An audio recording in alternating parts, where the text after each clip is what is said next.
Pessoal, bom dia. Meu nome é Carlos Alberto Lucena, professor da disciplina Políticas e Gestão da Educação. E, dando sequência ao nosso curso, hoje nós faremos a discussão sobre a reforma do ensino médio, né? Reforma que foi palco de amplos debates, especialmente no governo Temer, que foi quando ela se apresentou, e debates que levaram a fortes mobilizações, né? Fortes mobilizações que se deram tanto no âmbito de sua aceitação por alguns segmentos da sociedade, como no âmbito de resistência, o qual levou a greves em diversas escolas do país que se colocaram em uma postura crítica a essa dimensão, né? O texto, enfim, do Celso Ferretti, que é o que a gente se propõe a debater hoje no nosso encontro remoto, ele tem como referência trazer à tona o sentido dessas transformações. Quando a gente analisa o texto em si, a gente observa que o texto não se limita apenas a mostrar os pressupostos que levaram à dimensão da reforma em si, mas se propõe a fazer um balanço crítico, mostrando, por um lado, as afirmativas governamentais que levaram à sua aprovação, e mostrando também, por outro lado, o campo crítico, e o campo crítico dizendo das preocupações que se tinha e que se tem, né? Até porque é um processo aí em curso, mas que se tinha e que se tem, no âmbito dos desdobramentos que essa reforma pode levar, né, no decorrer dos anos. Né? O que a gente vem discutindo na sequência dos debates que vão se apresentando é a dinâmica posta, e isso é algo que penso eu que tem sido muito forte na nossa disciplina, a dinâmica posta entre as transformações ocorrentes no modo de produção capitalista e como que isso impacta na educação. Né? A educação percebida não só como um processo, não limitada a um processo apenas dentre os muros das escolas, mas educação como algo, como um processo de cunho social. É um processo que está presente na sociedade. Eu me arriscaria aqui a dizer para vocês, né? É um pressuposto teórico que parte da premissa que, pela educação fazer parte da sociedade e pela centralidade que ela tem dentro da sociedade, todas as contradições que se manifestam, perdão, no interior dessa mesma sociedade acabam por se manifestar em seu interior. É por isso que, quando a gente analisa todo e qualquer processo de cunho educacional, a gente tem como referência de entender, de remetê-la a uma totalidade maior.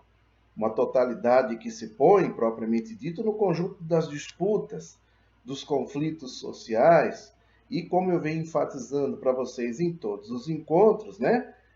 A perspectiva dos projetos que estão em disputa, não só para a construção e elaboração de seres humanos no presente, mas principalmente na disputa de como pensarão o mundo e como atuarão no mundo no futuro. Isso é ali uma condição que ela é fundamental. Ora, todo e qualquer processo de reforma educacional, independente do nível educacional que se fala, ele atende a essas premissas. O ensino médio não fugiu e não foge a essa questão. É lógico que quando nós analisamos os próprios índices escolares, né, a gente percebe que você tem um índice de desistência escolar muito forte, especialmente no ensino médio. Tá? o ensino médio, ele teve, especialmente ali nos anos 90, provavelmente, quando entram em debate de dimensões da influência dos organismos internacionais, de como deveria se compor o ensino médio, tá? Você tem ali um processo, ele ganha uma determinada relevância, né? Nós, no decorrer daí do nosso curso, nós vamos retomar, né? Se eu não me engano, acho que no próximo encontro, as influências, as diretrizes do Banco Mundial e ali os seus impactos propriamente dito no processo do que é do que pode vir a ser o ensino médio. A reforma do ensino médio que ocorreu no Brasil não fugiu a essa premissa. Ela tem um entendimento, e é importante, e é um entendimento que não é novo, tá? Mas que parte, que ela carrega no seu bojo uma tentativa de explicar as dificuldades de avanço do ensino médio pela sua estrutura curricular. Tá? É um movimento propriamente dito, falo para vocês que não é novo, porque essa interpretação de se limitar a educação a esse pressuposto é uma análise que está presente na própria história da educação no Brasil, especialmente quando se foi de uma certa forma avançando o acesso das pessoas, o acesso dos seres humanos à escola, né? O acesso dos seres humanos à própria concepção do que hoje se denomina ali como ensino médio, que no passado teve outras denominações, como são aqueles da minha geração, né?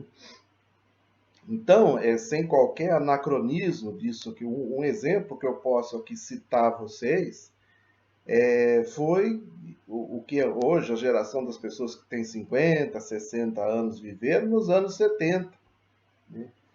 Quando existia uma outra denominação lá do tal dos colegiais, enfim, tá?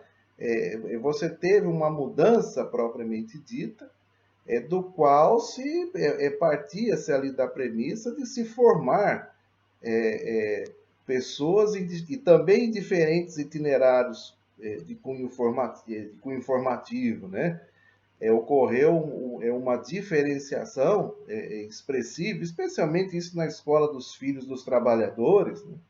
Ao qual, né, nos anos 70, também se fazia-se uma opção, e a opção que se punha entre as ciências biológicas, né, biológicas e naturais, as ciências humanas aplicadas, né, que era para tentar transformar o ensino médio, como hoje se denomina, como uma espécie de um ensino técnico, né? Algo que era em função da própria conjuntura histórica posta no país, que era algo imposto aos alunos, né? Ocorreu um intenso processo, inclusive, de regionalização, né? Isso eu vivenciei no estado de São Paulo, tá?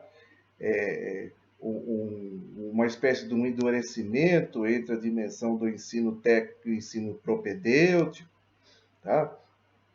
E essa diferenciação entre o ensino técnico e o ensino propedêutico acabou por abrir, inclusive, possibilidade do crescimento dos cursinhos, especialmente dependendo do currículo que tinha a escola a qual o aluno estudava.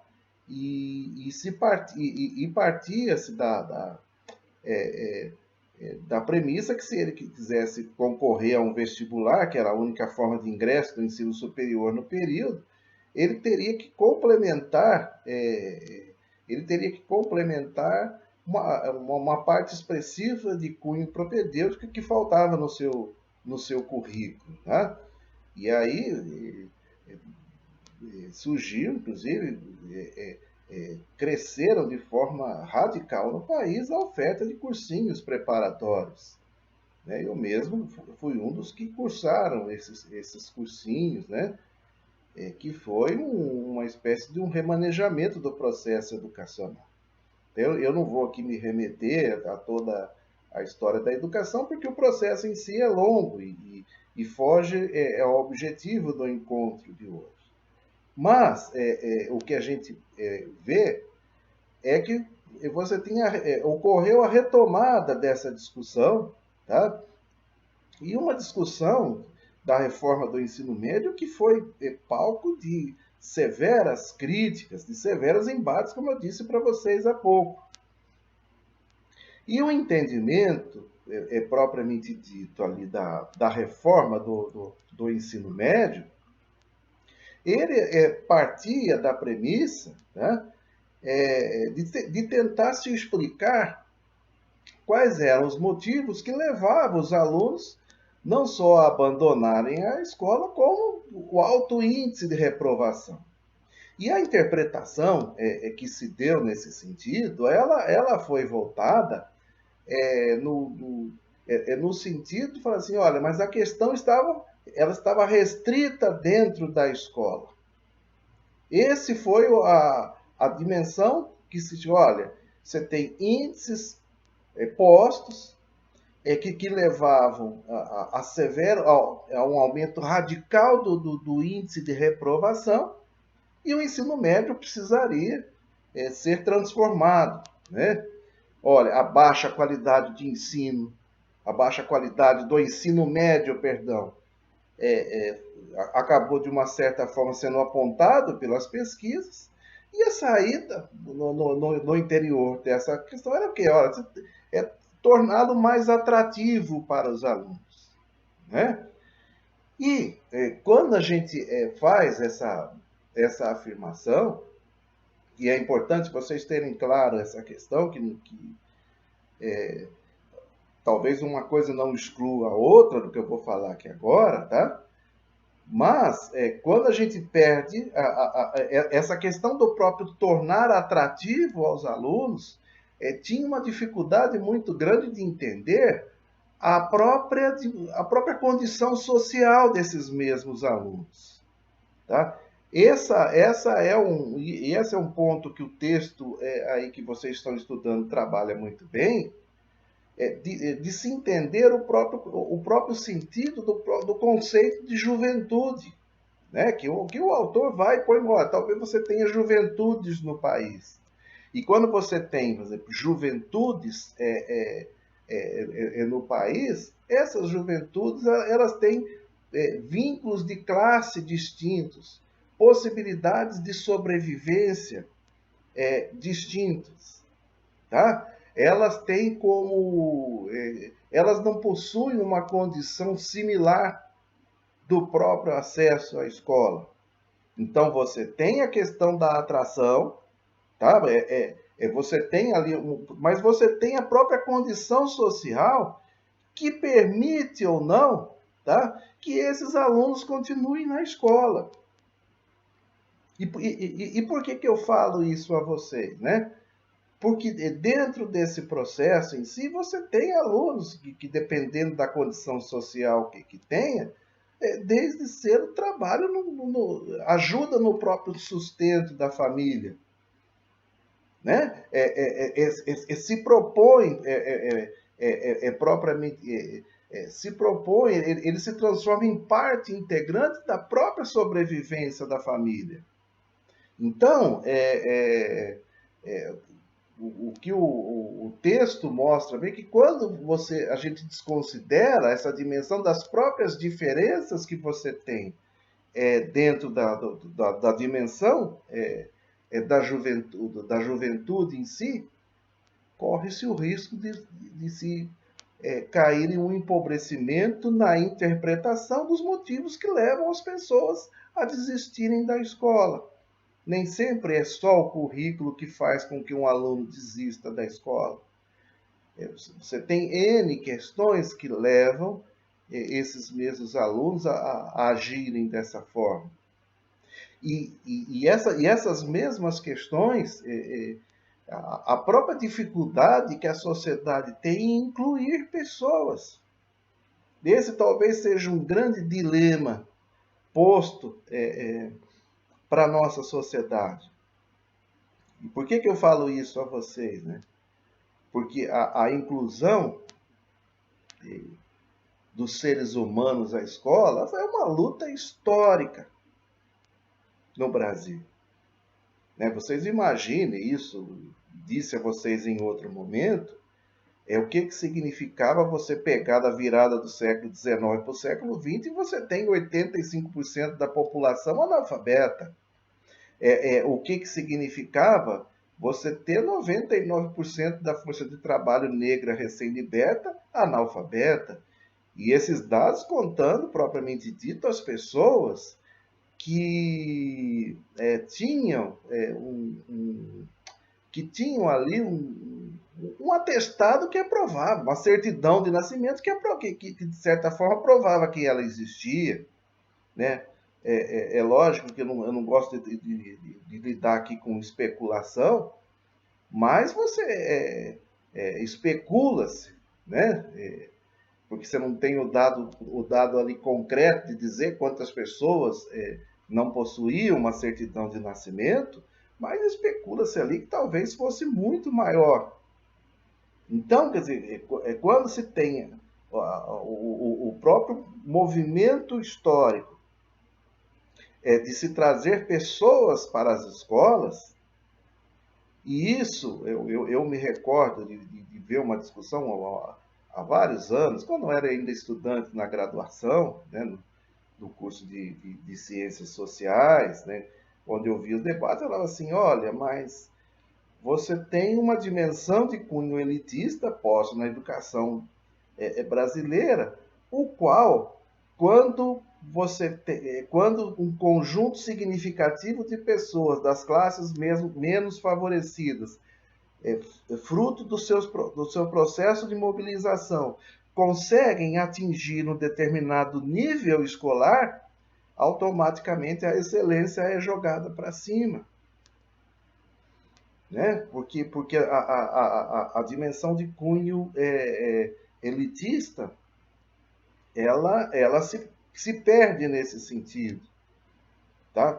Tanto que, mesmo hoje no ensino superior, a luta que se tem, independente de onde as pessoas estejam, é pelo direito de cursar algo com qualidade, e aí a própria noção de qualidade ela precisa ser debatida. Então, o que acontece? Quer dizer, quando se vive, cria-se uma expectativa, e é importante a gente ter claro isso, até para a gente desnudar algumas questões.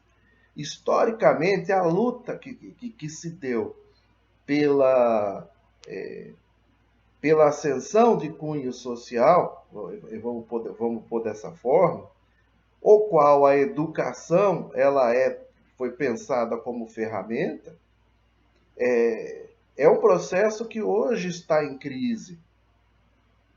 Tá? O processo do desemprego que se discute hoje, tá? Muitas vezes transcende o próprio nível escolar, dependendo da região que se esteja no país.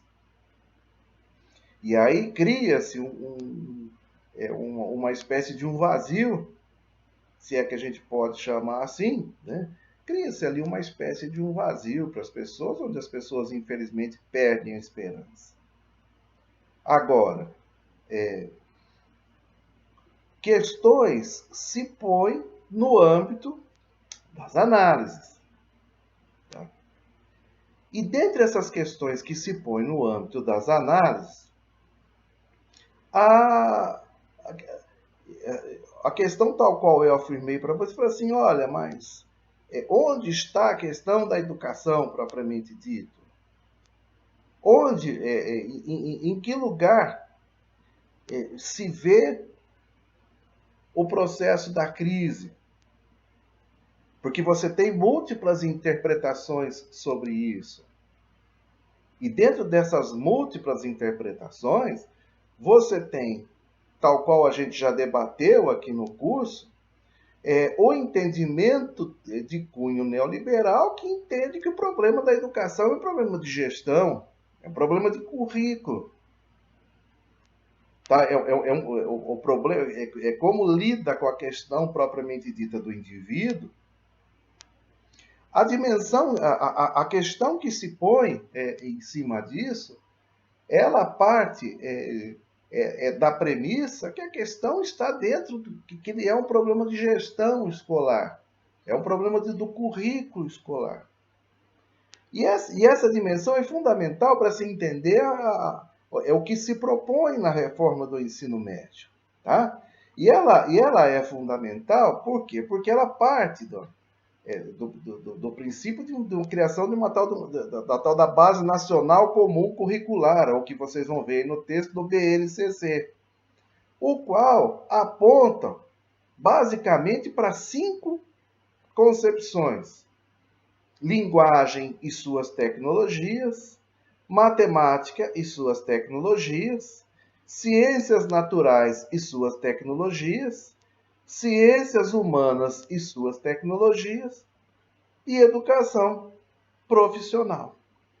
Quando se remete a essa dimensão, porque impactaria, vamos pôr assim, em uma profunda transformação daquilo que se ensinaria aos alunos, no bojo dessas discussões, e o texto mostra muito bem, você tem ali a proposta de implementação das escolas de tempo integral. Quer dizer, a discussão das escolas de tempo integral, ela é ampla no Brasil. Tá?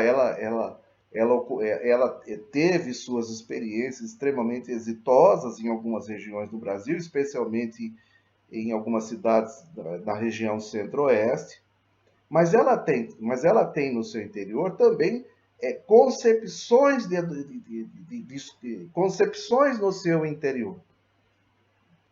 Tá? Por quê? Tá? Porque dentro dessas concepções eu me arriscaria a dizer para vocês o seguinte: olha, você tem nem sempre o tempo integral, a escola de tempo integral, ela necessariamente também possui um currículo integral. E aí entra um debate de cunho ideológico propriamente dito.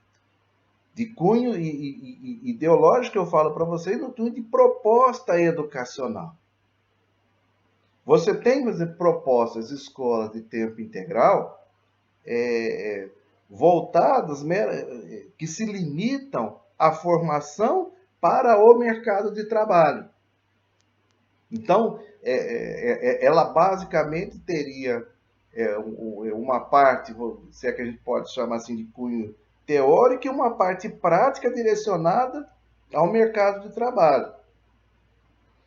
Ou seja, você ainda teria dentro dela um currículo fragmentado. Ora, as escolas, por exemplo, com currículo integral, ela tem outra concepção. Porque elas carregam no seu bojo uma proposta de formação omnilateral da humanidade. Uma proposta de discussão e acesso ao conhecimento na sua totalidade, que teria e tem como pressuposto o próprio sentido da categoria trabalho, elemento humanizador, resultado da mediação da espécie humana com a natureza. Então, ali você tem 2 concepções. A concepção que se baseia a escola de tempo integral proposta pela reforma do ensino médio é a primeira que eu falei a vocês. Tá? Ela ela parte do pressuposto ao qual você teria uma espécie de percursos formativos em torno das áreas do conhecimento que eu apontei para vocês, as 5 principais áreas do conhecimento. Tá? Isso partindo da premissa que as transformações no mundo do trabalho e a própria crise da inclusão social, na nossa interpretação, não está no indivíduo, mas sim no processo social que o gera, ele pode levar a uma estrada que não chega a lugar algum. Tá? Por quê? Porque sua própria interpretação da possibilidade de inclusão social, ela é equivocada. Esse é o sentido posto que se põe no nosso tempo, tá? Ela é uma interpretação de cunho equivocado. Ao mesmo tempo, o próprio percentual de escolas, que se eu não me engano aí não chega a 5%, né, é um percentual mínimo de escolas, tá? Em torno aí de 25%, para ser mais claro aqui, que são os dados que se põem das escolas que passariam para tempo integral. Elas são uma oferta muito pequena, ela é muito tímida. E uma coisa que vocês têm que ter claro, não é a questão ela não funciona. E isso qualquer professor de chão da escola sabe disso que eu estou falando. Não é simplesmente falar assim, olha, eu vou pegar uma escola, seja ela qual for, e ela vai passar a funcionar em tempo integral. Não! Uma escola, para ela funcionar em tempo integral, ela tem inclusive que ter um projeto arquitetônico que permita que isso ocorra. Vocês percebem como a questão não é apenas vontade de uma direção da escola, não, você tem que ter um projeto arquitetônico de escola para que isso funcione. E você tem que ter um projeto arquitetônico, por quê? Porque a escola ela vai funcionar o tempo todo. Então, imagine, por exemplo, vocês alunos. Eu vou pegar aqui um exemplo hipotético só para vocês entenderem onde que eu quero chegar. Às vezes que você está tendo aula em uma sala e a natureza da disciplina que está ocorrendo próximo da sua sala, porque você não tem projeto arquitetônico para isolá-los, propriamente dito, tá? Está tendo barulho. Por quê? Porque a natureza ela é diferente. O que acontece? Aqueles que estão perto, que estão no barulho propriamente dito, eles não conseguem estudar. As escolas que tiveram êxito, o que a gente observa nas experiências educacionais do país, foram escolas que tiveram um projeto arquitetônico, que foram construídas para funcionar assim. Não é simplesmente como a propaganda se colocou, que o fato de se transformar basta um querer fazer. É por isso que a proposta é tímida. Olha, mas é impossível que isso seja feito? Não, não é impossível. Mas demora muito tempo. E, infelizmente, é algo que está presente na própria história da educação no Brasil. O que a gente vê é que você tem uma espécie de um apaixonar e desapaixonar pelas políticas educacionais. Todas as políticas educacionais elas são expressão das formas de transformação maior que se tem na sociedade. E a própria dimensão da sequência desses processos, tá? Muitas vezes o que é feito em um período é abandonado em outro. Isso, infelizmente, a história da educação nos brinda, abre e fecha-se aspas, como exemplos disso. O processo de transformação da escola de tempo integral, ele é um processo que demora muito tempo. E me arrisco, infelizmente, tá? Porque eu espero estar enganado nisso que eu estou falando para vocês aqui agora, né?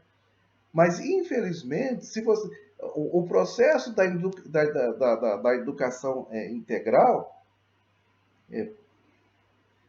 ele, infelizmente, não resolve o problema do desemprego.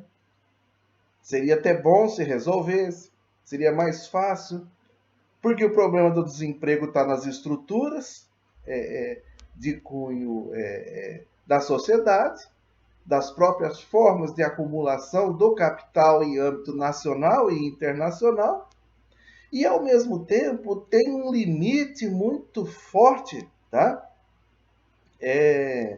Em reduzir a evasão escolar. A não ser que você tenha uma política pública, especialmente no segundo pressuposto da evasão escolar. Tá? A não ser que você tenha ali uma política pública que gere condições objetivas para que os alunos fiquem na escola. A exemplo do que aconteceu em alguns países da América Latina. Se criou-se uma política de Estado com condições objetivas, inclusive financeiras, para que os alunos fiquem na escola. Por que eu estou falando isso para vocês?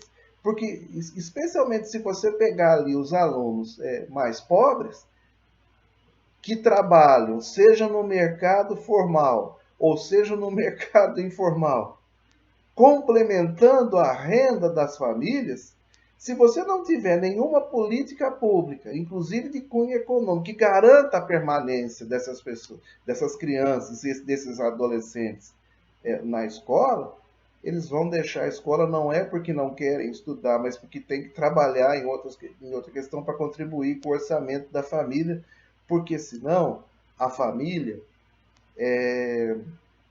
ela passa necessidades. Essa é uma questão dura, tá? E eu falo que eu assim, espero estar enganado no que eu estou dizendo a vocês, mas acredito que não esteja, tá? Muitas das crianças, eu assim li experiências de países na América Latina e se criou política de Estado para que isso acontecesse.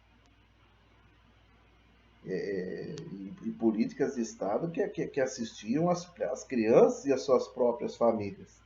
Porque uma das questões que se observou, isso nos relatos de experiências, né, era a questão do acesso à alimentação. Tá? Era a questão do acesso à alimentação. Isso você tem aí muitos estudos que apontam para esse pressuposto, né? O texto analisa também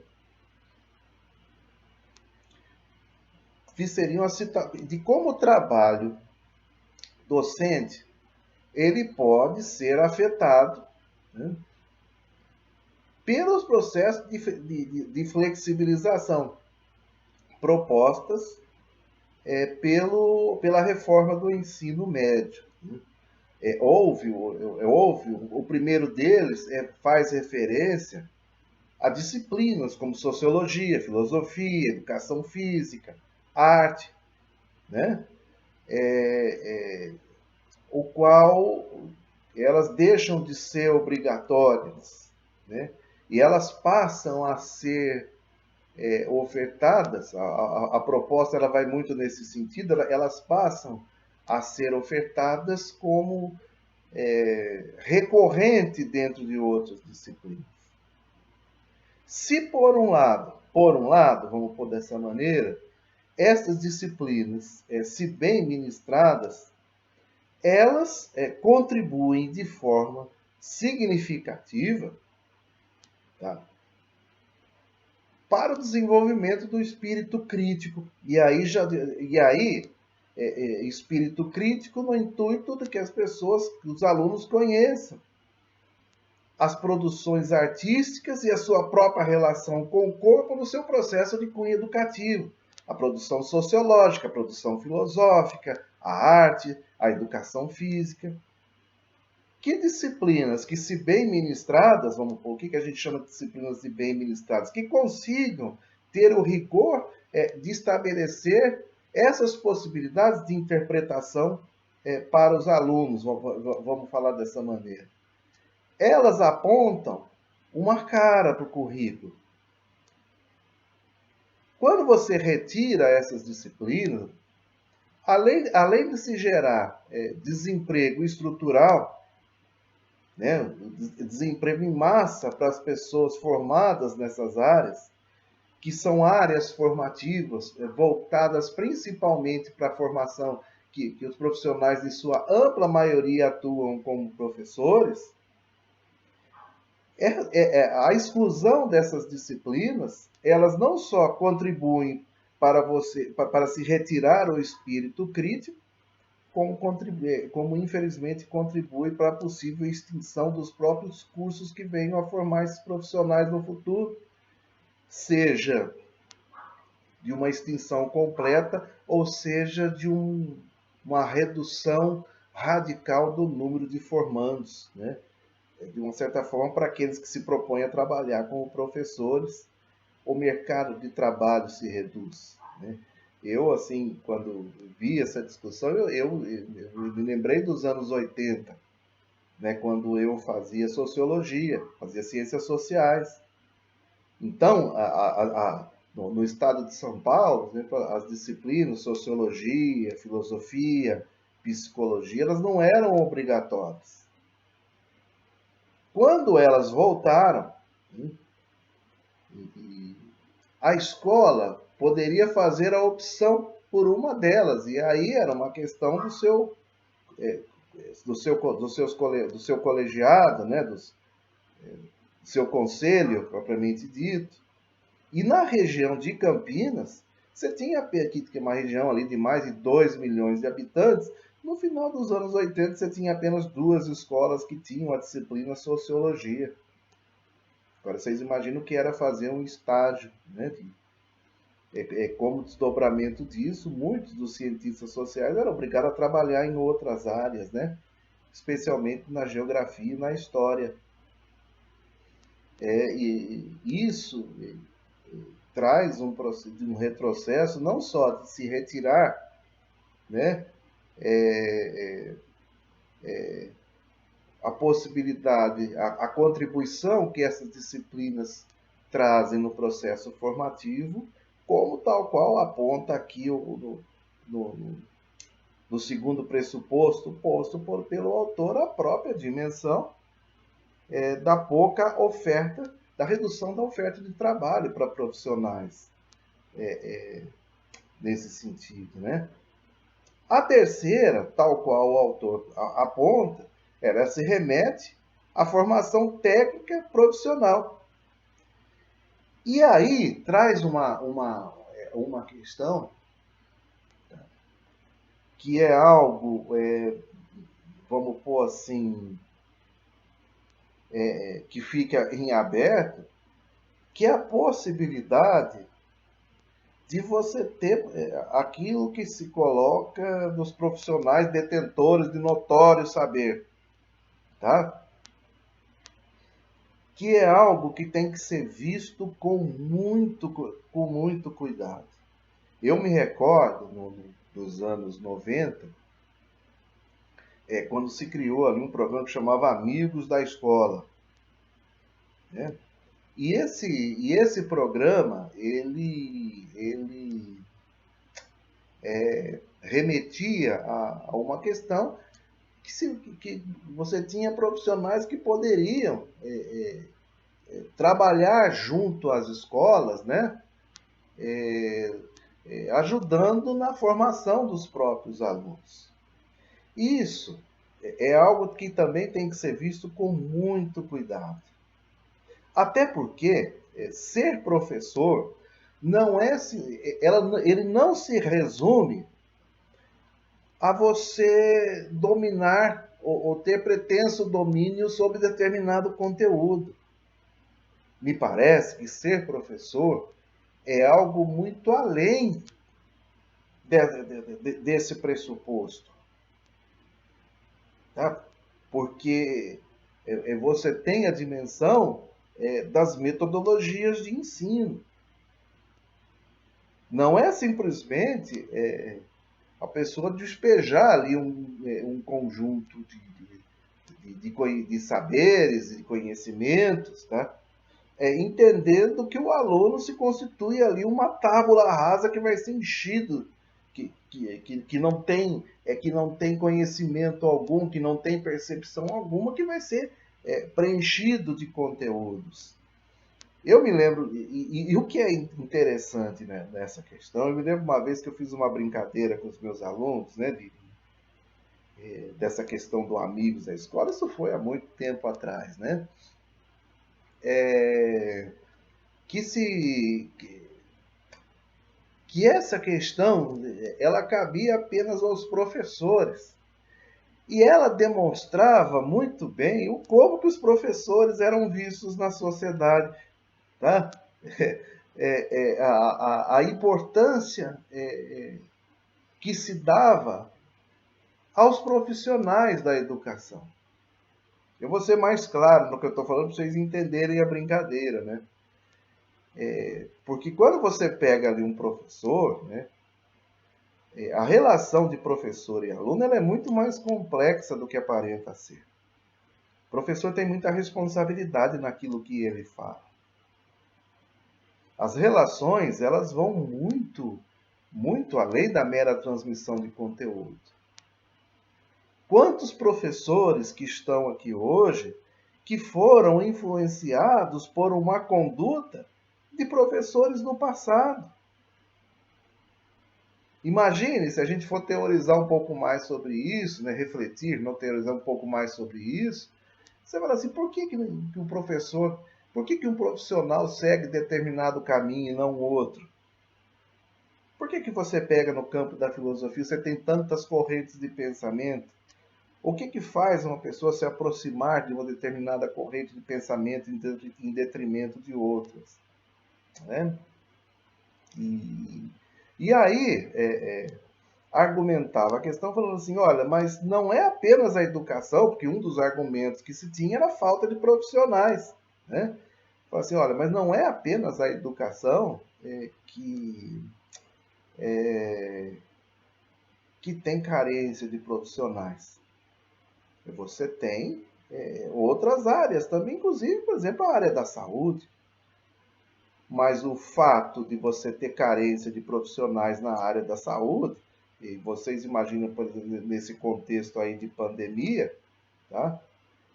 Isso não me habilita a colocar um jaleco e como amigo do hospital, ir lá operar. Jamais. Não tenho nem condição para isso. Eu não nego aqui as boas intenções, tá? Eu não estou entrando aqui numa questão de subjetividade individual, que não cabe a mim aqui ficar julgando ninguém, nem é essa a intenção. Mas consolida-se uma relação que você pode atrair para as escolas profissionais que podem reduzir drasticamente as oportunidades daqueles que foram formados para esse fim. A profissão professor, ela não é meramente algo ao acaso. Vocês estão aí estudando as outras disciplinas nas licenciaturas. A profissão professor ela é muito mais complexa do que se imagina.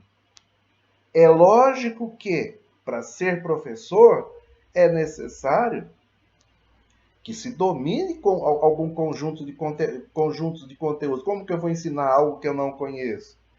Mas, ao mesmo tempo, tem que se ter um conjunto de saberes que permita interpretar e trabalhar as mentes das pessoas, sob pena de você, se a gente não for bem preparado para isso,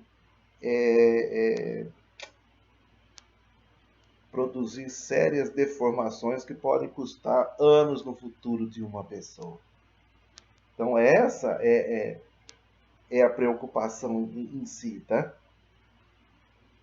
A quarta situação que se põe, ela faz referência à própria dimensão, e aí é uma preocupação do autor, né, até porque o processo ele está em curso, dos desdobramentos do trabalho docente na escola integral. Tá? E aí centra-se uma questão, o autor ali trabalha dois pressupostos, vamos pôr assim, o qual poderia-se ter uma possibilidade de avanço em virtude da condição do professor, que às vezes tem que lecionar em várias escolas, né? Para conseguir, inclusive, ter um salário um pouco, um salário condizente, né? Infelizmente, as condições salariais que são impostas aos professores, especialmente àqueles que são filhos dos trabalhadores ou os filhos dos pobres, infelizmente ele ele de uma certa forma traduz como a educação desses mesmos segmentos sociais são vistos, das classes, dessas mesmas frações de classes são vistas, né? Então, o argumento, olha, isso pode ser um avanço. Olha, o professor que trabalha na escola integral, de tempo integral, ele possa trabalhar em uma escola só. Porém, dependendo do projeto que se ponha, tá? Dependendo da forma como que isso seja implementado, isso pode levar a um processo de intensificação do trabalho do professor, especialmente se ela for posto de forma precária, como eu disse a vocês. Porque ele um projeto propriamente dito, posto, que para ele funcionar, ele tem que ser visto na sua própria. Ele tem um conjunto de questões, é nesse ponto que eu quero chegar a vocês, tá? Que para que ele funcione, você tem que ter condições favoráveis para isso. Não é simplesmente chegar, olha, então vamos ficar todo mundo dentro da escola. Isso transcende metodologias. Tá? Isso implica em um processo, inclusive, de construção de políticas de Estado para que isso ocorra. Porque, senão, corre o risco de se ter sérios retrocessos, vamos pôr assim, e aí no futuro os culpados, como são tratados na perspectiva da individualidade, serem os próprios professores e alunos. Olha, eu assim recupero uma passagem muito interessante aqui do autor, quando o autor diz o seguinte: olha, prestem bem atenção nisso. Por outro lado, como se sabe, o número de escolas de tempo integral a ser implementado inicialmente será de apenas 500 escolas, em relação às 20.083 escolas públicas do ensino médio existentes no país, ou seja, aproximadamente 2,5% delas. Esse constitui o segundo aspecto negativo da proposição, na medida em que contribui para o aumento da desigualdade que marca a educação básica no país, seja no tocante à situação dos professores, tal qual a gente colocava acima, anteriormente, seja no referente aos setores sociais que poderão efetivamente beneficiar-se da proposta. É um processo que está em curso.